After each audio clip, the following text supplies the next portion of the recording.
Wouldn't it be great if you could ask your data anything at any time? Like, how are sales this quarter? How's the new marketing campaign performing? What does the overall health of the company look like? And actually get answers right away with charts and graphics and actionable information. You can with Domo's AI and data products platform. Domo lets you channel AI and data quickly, securely, and innovatively to deliver measurable insights wherever and whenever you need them. Anyone on your team can use Domo to easily prepare, analyze, visualize, automate, and distribute data, all amplified by AI. Domo goes beyond productivity. It's designed to transform your processes, helping you make smarter and faster decisions and drive real growth. All powered by Domo's trust, flexibility, and years of expertise in data and AI innovation. The world's best companies rely on Domo to make smarter decisions. See how Domo can help transform yours. Learn more at ai.domo.com. That's ai.domo.com. The Agile Brand.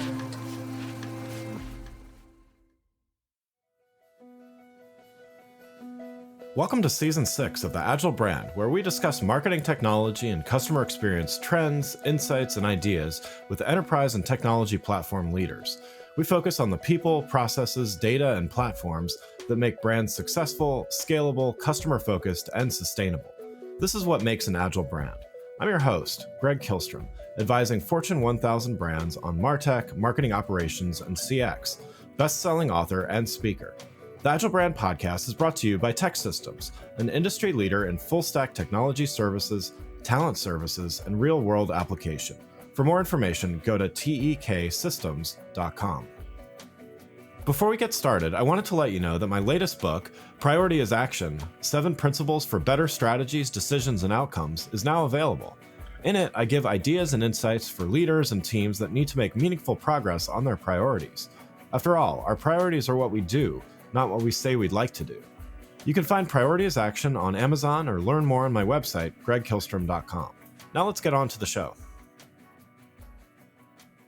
Today we're going to talk about AI's incorporation into both existing and new digital transformation initiatives and what some of the implications are when doing so.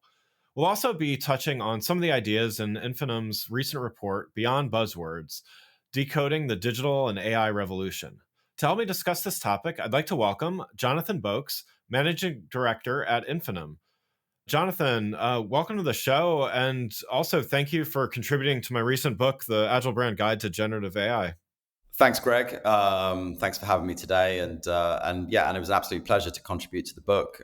Really interesting process, and glad to see it's come out and actually doing so well. So congratulations to you. Oh, thanks so much. Well, yeah, let's dive in here. But to get started, why don't you give a little background on yourself as well as what you're currently doing?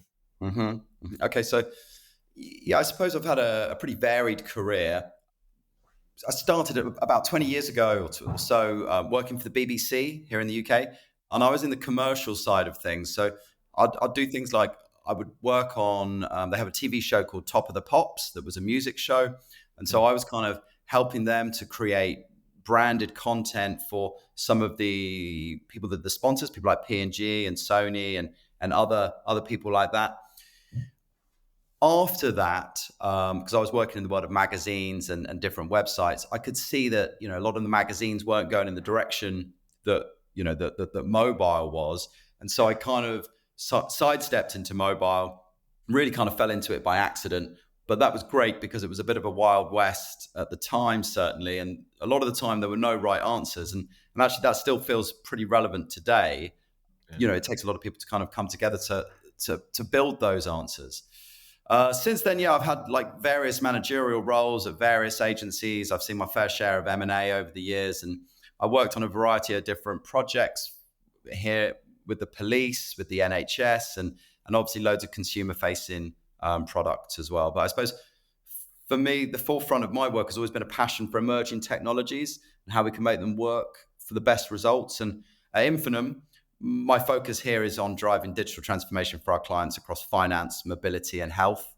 And essentially, we kind of assist all the companies, people like Porsche, Philips, KPMG, in executing digital transformation.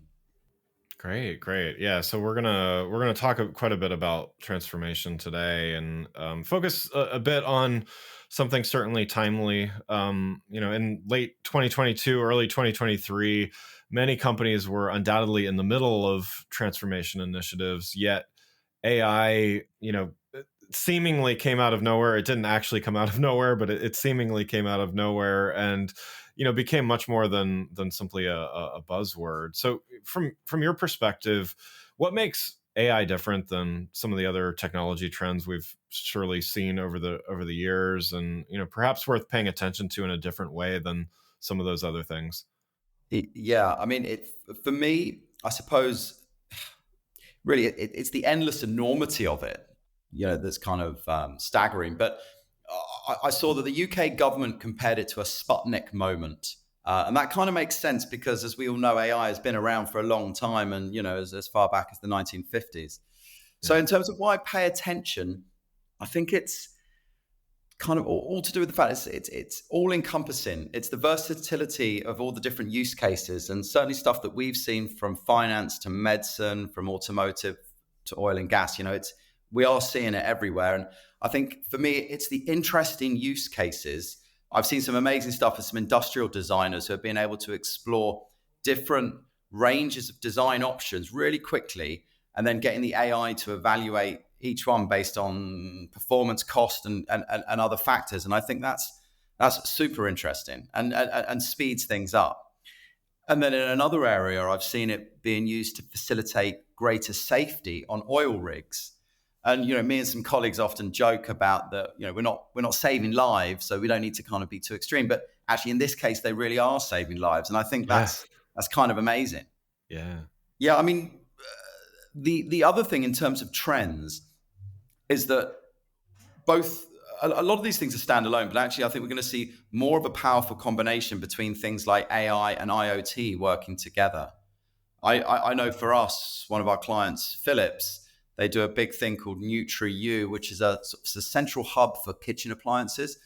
This helps people control their own appliances through the apps, and then the platform's machine learning based recommendation system suggests different recipes tailored to individual tastes. So at the same time, it's the AI and the IoT integration that allows the user to manage all the different gadgets, from anywhere that they are. And right now, I think the latest facts were that it's being used in about 37 countries and 30 languages. So I think this is a real thing, and it's transforming how real people are kind of using it in their lives, preparing meals and doing that with their devices. So that's why I think it's, why it's worth paying attention. Yeah, definitely. And I think, some of the things you touched on, certainly, the diversity of applications and the practicality of applications as well. I definitely think, there have been plenty of interesting ideas and buzzwords and things and trends and fads over the years. But yeah, this does seem to hit on a lot of points that make it immediately useful. It just seems so refreshing not to be talking about NFTs or crypto and blockchain and various other things that, of course, we've all gone through over the Right. years. Right. But to actually see some, real life applications globally, I find that quite exciting. Yeah, me too, definitely. What about, as with any trend, there's always going to be maybe some overhype or maybe misconceptions. What are some of the common myths about AI that you may encounter, and how do you address these with, whether it's clients, audiences, whatever? Yeah, I mean, they definitely come up, and there's a lot of myths, and I think the hype pushes this, and possibly you start to see it in the media and films and whatever else. But I've heard people saying like that they believe AI can work completely on its own. Its systems Yeah. can be flawless or making perfect decisions. We know that those aren't making perfect decisions, and the reality is the AI systems are not perfect and can make mistakes and hallucination, all those different things Yeah. that we're kind of hearing about. And especially, or most importantly, if they're not trained, or they encounter situations outside of the training models or the data. So obviously, it's, as ever, it's all about the right people to kind of set them up for success. Yeah. And another one is that AI is just for big companies or, big kind of corporates. And, for me, we service a range of clients, and, some of the sort of smaller, medium-sized ones are already starting, to implement it. I've got a client that we're doing some digital transformation for. They're called TireNet, and they fix tires on the side of the road when haulage companies, when they get a tire burst. You think, well, how's AI going to kind of do this? But we basically built a system that is kind of underpinned with the AI. That basically the AI model is now being trained by their most optimal operator, and it will copy their entire way of working, and then that becomes the data for the model. And so what that will do, instead of putting people out of jobs, it will free up the team to be able to spend more time with their valued customers rather than doing that kind of same work over and over again. But yeah, I'd say it's big, small companies, definitely. Yeah, I like that that you addressed that point, because I mean, most of my work is with the larger, enterprise orgs, but I see it in my own work. I talk with plenty of other people that are at smaller companies or have their own companies, and yeah, it does seem to be maybe different applications or different ways that it's used, but it does seem to apply to, regardless of size. And that kind of brings me to the next question, which is just, how do you see you gave a great example with the tire changes even, but how do you see AI changing the nature of work and the skills required for success in the future of work?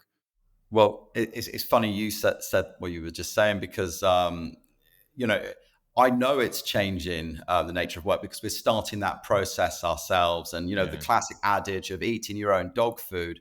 Well, if we spend all day talking to clients about how AI can enhance their business, we're also looking internally about how AI can enhance our own efforts at running an agency. So last year we started, I think it was called the AI Ambassador Initiative. And, like everybody, we're navigating the dynamic digital landscape and staying on top of all of these technological advancements. And it's not just something that we need to do for us. It's essential. Yeah. So if we're allowing our team members to conduct research on different technologies and then facilitate the discussions between the different team members, an example of that is last year we started experimenting with GitHub's Copilot.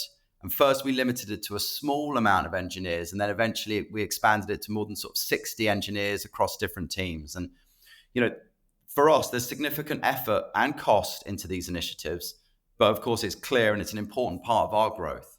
So yeah, we know that the nature of work and skills, will be required. We know that will change. And people often refer to when computers came out and the work and skill demand changed. And, that's an old adage as well, but I prefer the one of when tractors were invented and people were able to do something more interesting than just toiling in the fields. But right. Either way, it's clear increased demand in the future will be for people that can build AI and those who can use AI systems. Those who've got the skills, they will be the ones that are most in demand. But more than that, it's people that continue to learn and upskill themselves.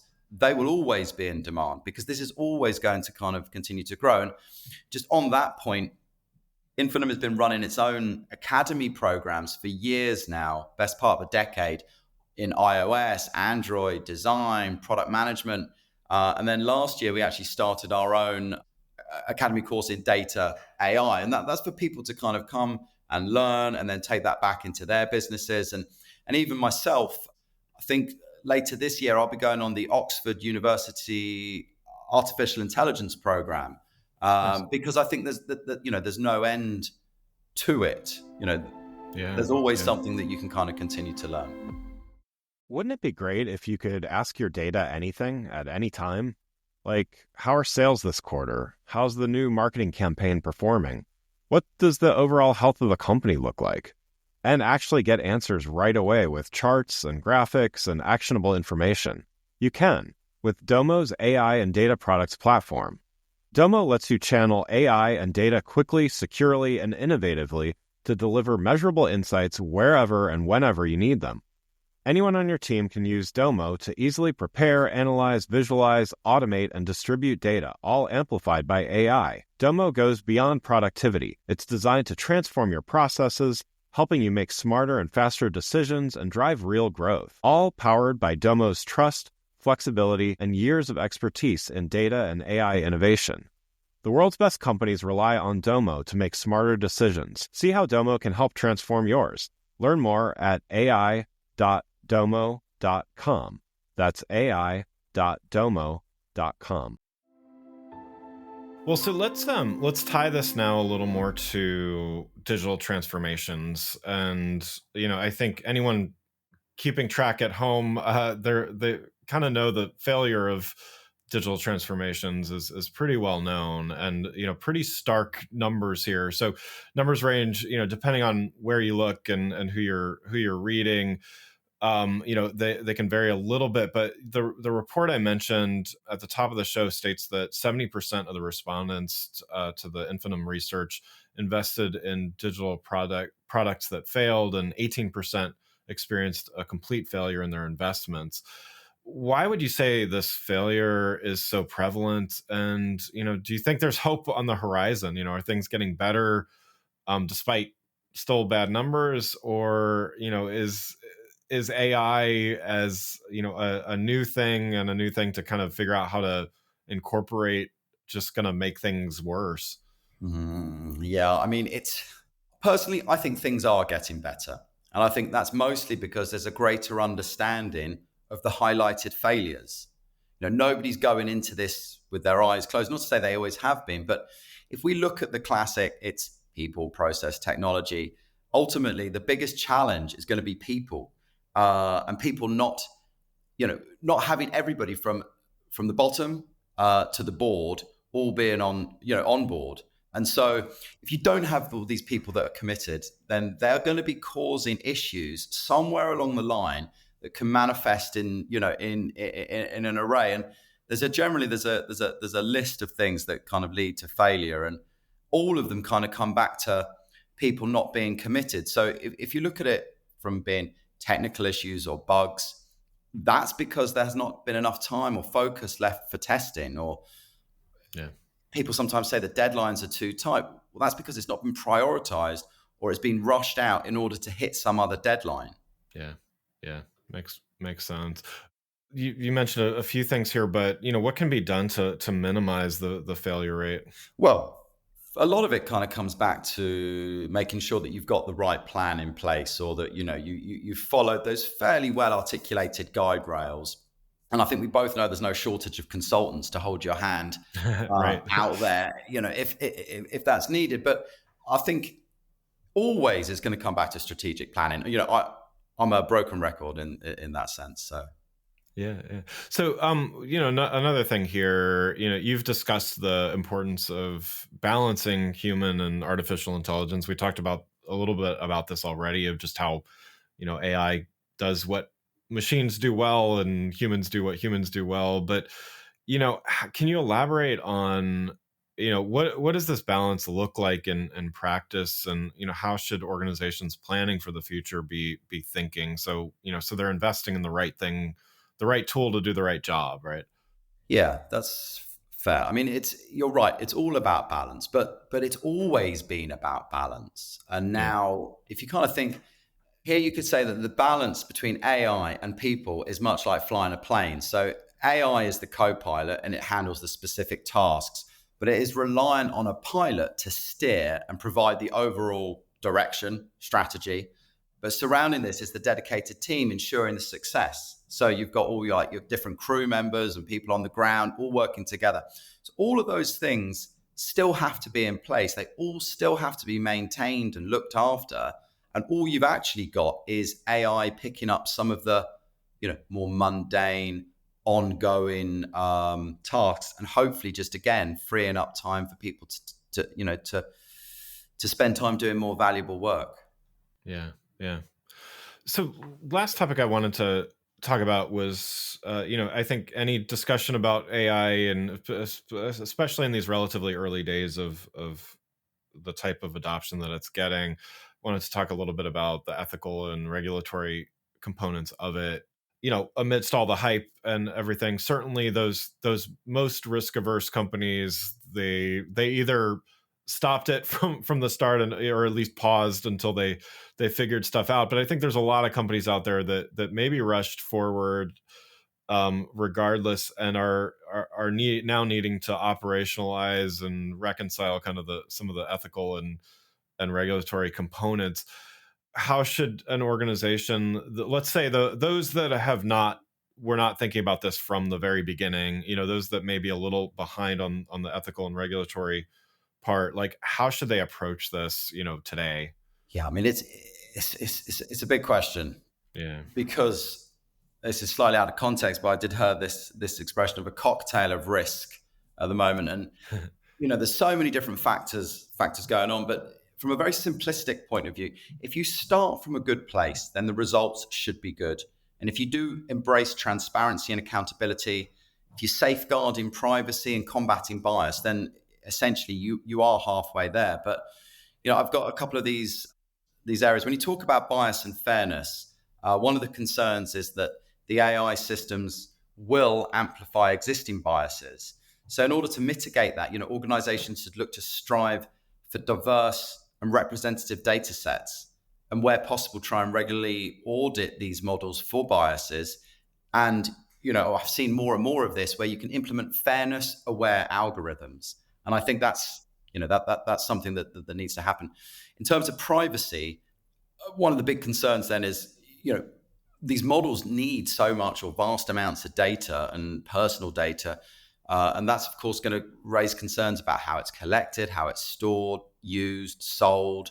Yeah. So again, a way to mitigate this would be to prioritize the data protection measures, anonymize data wherever possible, obviously look to obtain all sorts of, the consent from individuals, complying with all sorts of data protection regulations. But I think going beyond that, by again trying to articulate that to your audience. I saw some research indicating that something like 77% of customers are more likely to trust companies that have policies on how to use AI ethically. So if you are using it, it's something that you should shout about and explain to people, because there's so much kind of gray area around it. So you explain to people how you're using it ethically, they will then be very much more on board. And finally, this kind of security risks. The concern is that there's potential for AI systems to be exploited by cyber criminals, and we've seen that here in the UK. Just before Christmas, there's a cyber attack on the British Library, and they were I think it was a ransomware, and the library refused to pay a £600,000 ransom. And now apparently it's estimating it's costing them between 6 and 7 million to kind of almost just get back to where they were. So, it's about implementing those robust cybersecurity measures to protect the AI systems from attack. Having the regular security audits, encrypting sensitive data, and basically adhering to all of those best practices. But, that kind of SecOps work is something that, it needs to come and be part of that strategic planning, because it's crucial to success. Yeah. And so, I remember the early days of GDPR. I was one of my clients was a multinational, and had a UK presence, and so all of a sudden we were trying to figure out how to interpret. I think it's a lot more clear these days. What is and isn't. Yeah. But all that to say, there's regulations in play in Europe, and some starting at least in the US here. But yeah. What do you see the role of government versus industry self-regulation, for lack of a better term? I mean, my personal opinion, just to share it, I don't think we would ever have been as far as we've gotten with consumer data privacy if not for GDPR. But is it the same thing with AI? Where do you see that role between the two? Yeah, I mean, from a UK perspective, right now it does seem a little confused.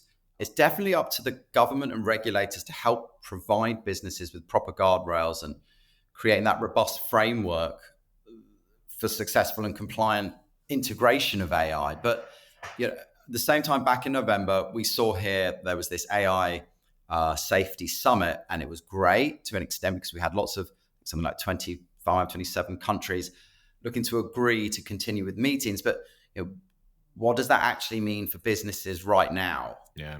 And it looks like the sort of latest check that the UK is going to refrain from creating specific legislation in the short term. So that kind of then means a lot more onus is put onto the regulatory bodies. And there are quite a few of those. We've got the kind of the Centre for Data Ethics and Innovation, the Turing Institute, and the Ada Lovelace Institute. I think that they're all great. I think the Ada Lovelace Institute is a real leader in this space. And what they do, I suppose, is making things much clearer for businesses to understand what they need to do and how they can stay on the front foot of it. But I'd seen in the US, there's seems to be a focus on national security and consumer privacy. China apparently seems focused on controlling content. Yeah, it just seems like there is a framework. There are things that people should be doing, but it's very much the compliance of it seems quite loose. Yeah. It does remind me of early days, like a sign of GDPR, and we're here in the United States. We're kind of, I wouldn't say super early days, but we're a little bit behind still even with the data privacy. Well, Jonathan, thanks so much for joining the show. One last question before we wrap up here. You've given a lot of great advice and insights already, but what's a next best action that you'd recommend for those listening that they're considering the potential and the implications of AI adoption in their own organizations and perhaps their ongoing digital transformation? Yeah, I mean, it was the big thing that kind of came out of our research, and essentially it's this idea of avoiding jumping on the AI bandwagon unnecessarily, and certainly without any clear kind of preparation strategy and getting that knowledge all locked in kind of in the first place. Moving forward in 2024, it feels like businesses must not allow industry peer pressure to lead them to rush into AI for the sake of it. It feels like experience tells us that you can either begin with clear strategy or begin to fail. Yeah, love it. Well, again, I'd like to thank Jonathan Boakes, Managing Director at Infinum, for joining the show. You can learn more about Jonathan, Infinum, and the Beyond Buzzwords report by following the links in the show notes.